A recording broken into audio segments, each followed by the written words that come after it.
All right, what's going on, everyone? Welcome back to the Inside with Irv show. My name is Irvin Peña, also known as Irv Official. And today I wanted to talk about some mistakes that we've all done. I don't care whether you're 21 years old or you're 51, whether you are just starting out in college, which is, again, one of the mistakes that we'll be talking about today, or if you are literally on your last year before retirement. This is something that we've all gone through. No one should be ashamed of this, and this is exactly why we want to draw some attention to it. And the reason why I wanted to draw some attention to this is because right now we're living in a time where money has become scarce for a lot of people. And money has also become a thing where some of us have it, some of us don't, some of us are working harder to obtain it. Some of us are finding ways to release it to others a lot quicker, aka reckless spending.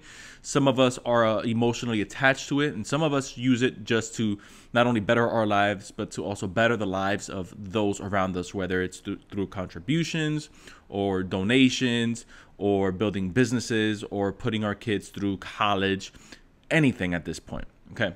So one of the things that I wanted to first start out with is saying that money, really the value of money is whatever you give it. If you give the value of money everything that you are, and you actually start to identify yourself with the amount of money that you have, then that is a dangerous place to be. On the other side of that, if you don't show money any respect in terms of the fact that you actually do need it in order to be able to make the moves that you want to make, and again, it doesn't matter if you're building businesses. It doesn't matter if you're doing charitable contributions. It doesn't matter if you're using it to invest. It doesn't matter if you're using it to get out of debt. If you have some form of respect for money and you know how to use it, then it is a powerful vehicle for you to get from point A to point B. But if you use it in a sense of actually putting your lifeline on it and identifying yourself with it, when it comes to this is who I am because of how much I've obtained, then at that point, you are always going to ride the emotional roller coaster when you look at your piggy bank and when you look at your savings account. And that is also a very bad place to be. Now that I have your attention, when it comes to money, the subject that I wanted to cover today is 5 money mistakes that we make. And I first wanted to start off with one that I have made personally. And the money mistake that I'm talking about is student loans. In fact, the average student or the average person that goes to college comes out of school, get this, with about $32,000 worth of student loans. That's remarkable, and that's astonishing in all the wrong ways. The reason I say that is because when we go into college, the average age is usually around 18, 19 years old. They cannot approve us for, let's say, a mortgage payment. Seldom do they approve us for a car payment. And if they approve us for a car payment, you're going to get approved for some type of Hyundai Sonata. Or you're going to get approved for a Kia Rio. I think they still make those. What? 18, maybe $19,000? But when you're signing on the dotted line right out of high school, you barely have a credit card to your name. You barely have a savings account open. You don't know what the stock market is. You don't have a 401k under your name. You don't have an IRA plan. But yet they actually want to sign us up for a student loan. And again, $32,000, that's a regular 4-year degree in some areas. If we're talking about possibly an 8 or a 9-year degree, that's well over the $100,000, $200,000 mark. Now you're probably wondering, well, don't we need doctors? Don't we need lawyers? Yes. Let's set them aside because there are some people that need to have some form of education in order to be able to do their jobs. But I think the biggest misconception is that people go to school to earn large amounts of money and they want a high income. That's a big mistake because the school system isn't taught to actually teach us how to make a large amount of money. The school system teaches us how to trade your hours for money, simply put. And if that offends you, then I'm sorry, but I'm just speaking the truth here. And if you don't believe me, try calling out of work for one day with your 4-year degree and say, wait a minute, I have a 4-year degree. I deserve to have a high income. See what your boss tells you. And if you're the boss, see what corporate tells you. And you're going to see that I'm not lying, because that's really what school teaches us. You go in with a clock in, clock out mentality, which is what we've been taught since we've been in pretty much pre-K all the way through 12th grade. Is you go in, the bell rings, you go to your next job, aka the next class. You go in, the bell rings, you go into your next class, which is aka the next job assignment.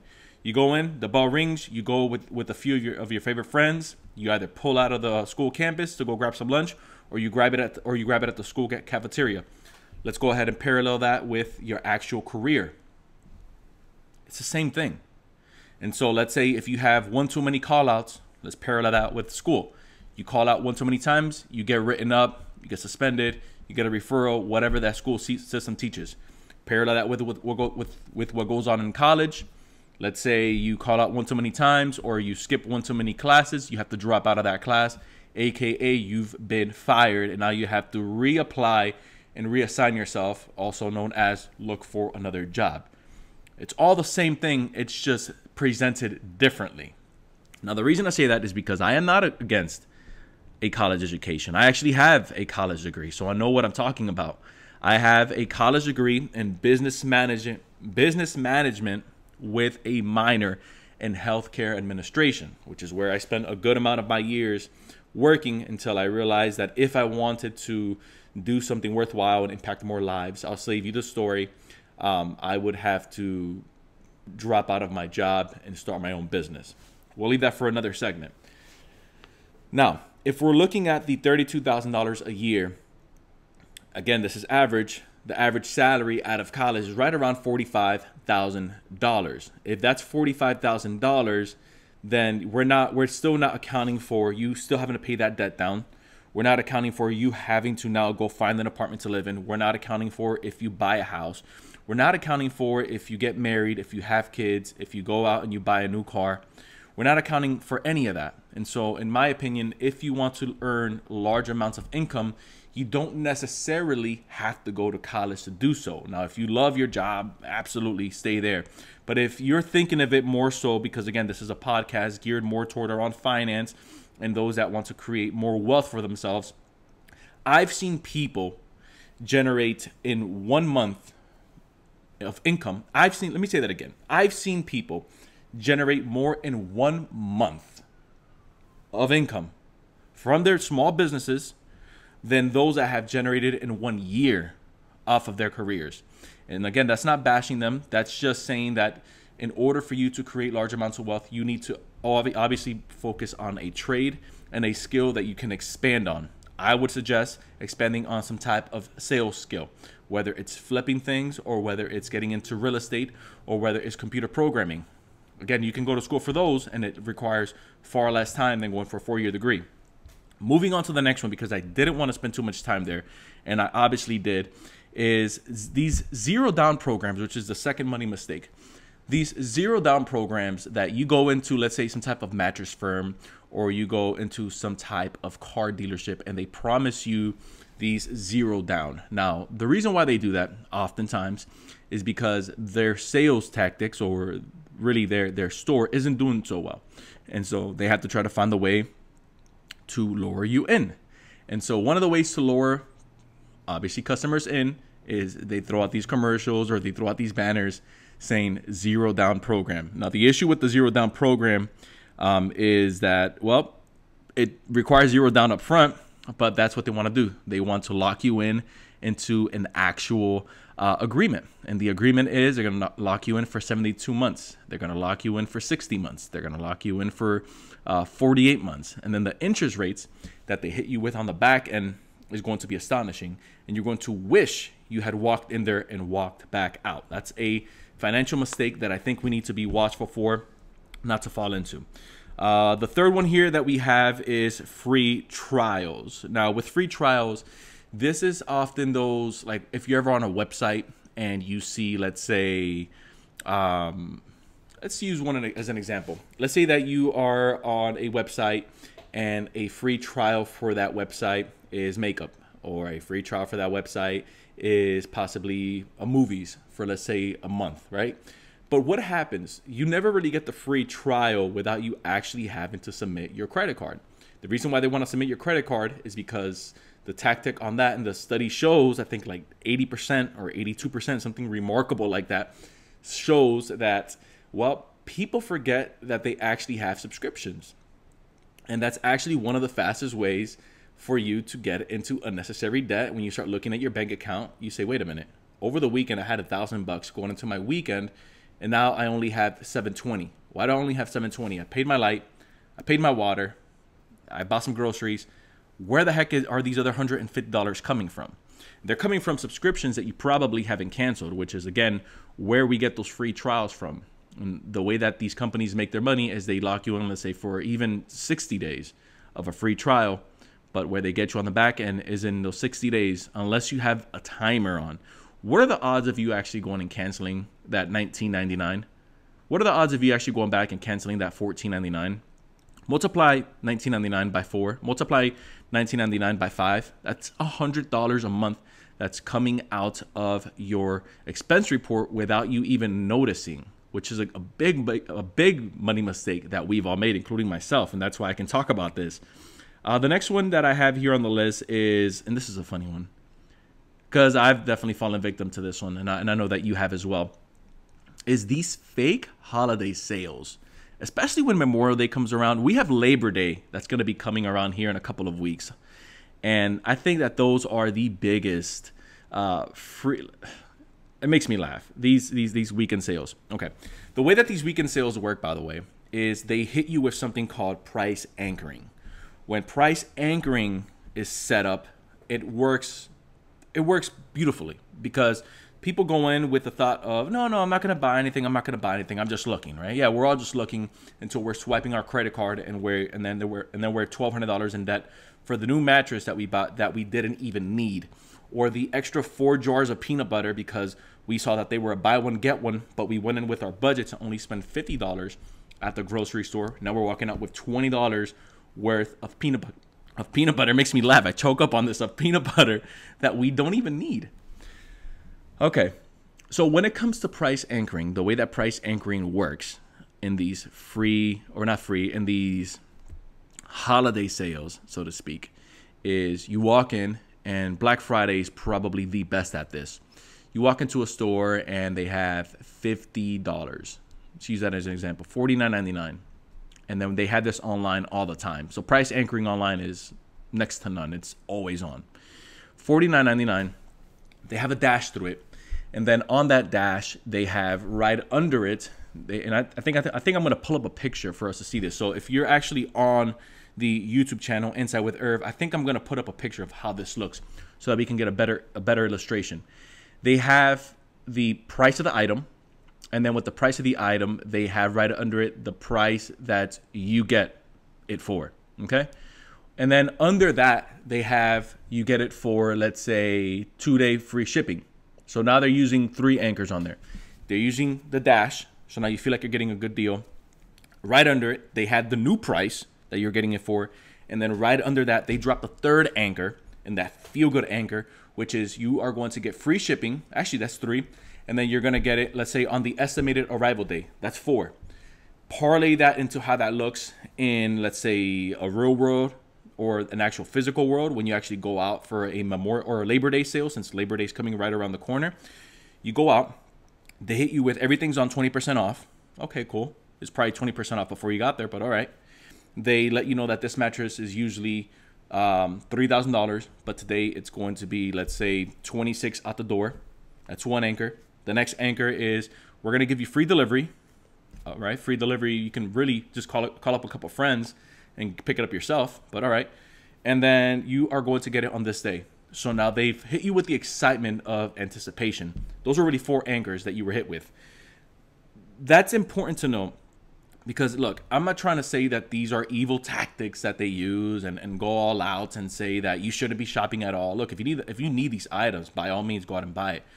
But if you know for a fact that you shouldn't be spending that money, hence this is the money mistakes that we're talking about here and how to avoid them, then why would we put ourselves in a situation where obviously we don't need the item, but yet we refuse to say no. It's really that simple. No, I'm not going to buy this item. No, I don't need this right now. Same thing goes for if we are, again, in a grocery store.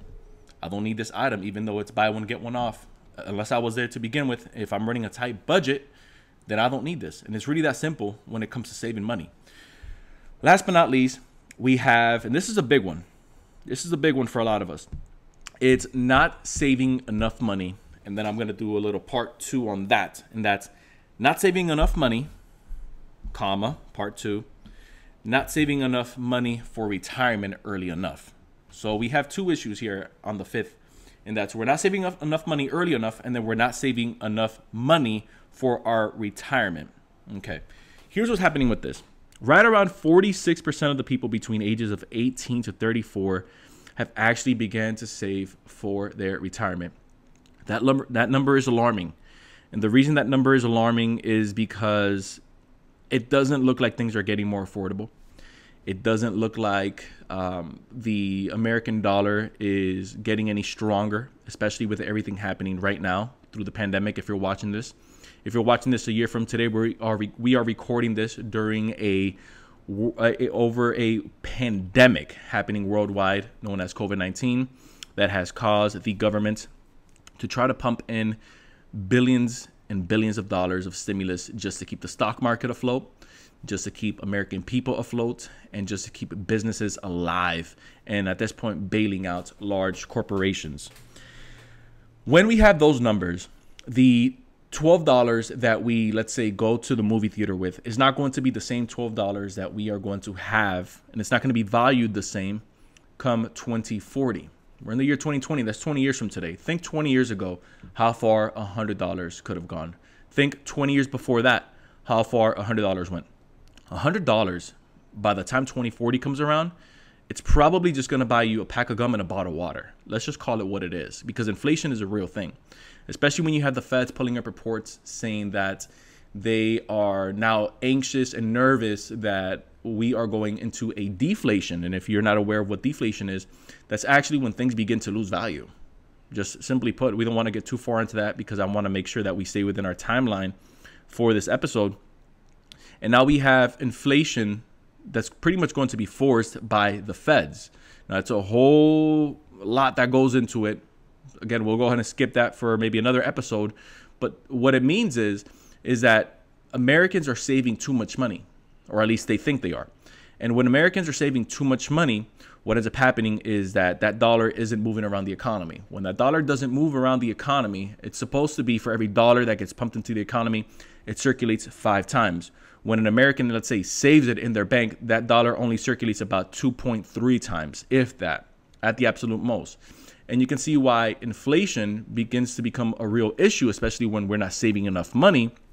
Because if we're not saving enough money for retirement, if you just say, okay, well, I just need $1 million to survive. And let's say you're 30 years old. $1 million up through the age of, let's say, 65, that's only about $23,000 a year that you can live off of. Now, even if you go extreme minimalist, $23,000 a year, I don't have my calculator in front of me, it's equivalent to right around, I'm going to say 10, maybe $11 an hour. 10, $11 an hour, again, if you're not accounting for inflation, I know that there's a lot of guys out there, a lot of girls out there, a lot of guys and gals that they say, if I just make $1 million, I'll be happy. Ladies and gentlemen, if you make $1 million pre-tax, that's still not a lot of money for you to quote unquote retire on.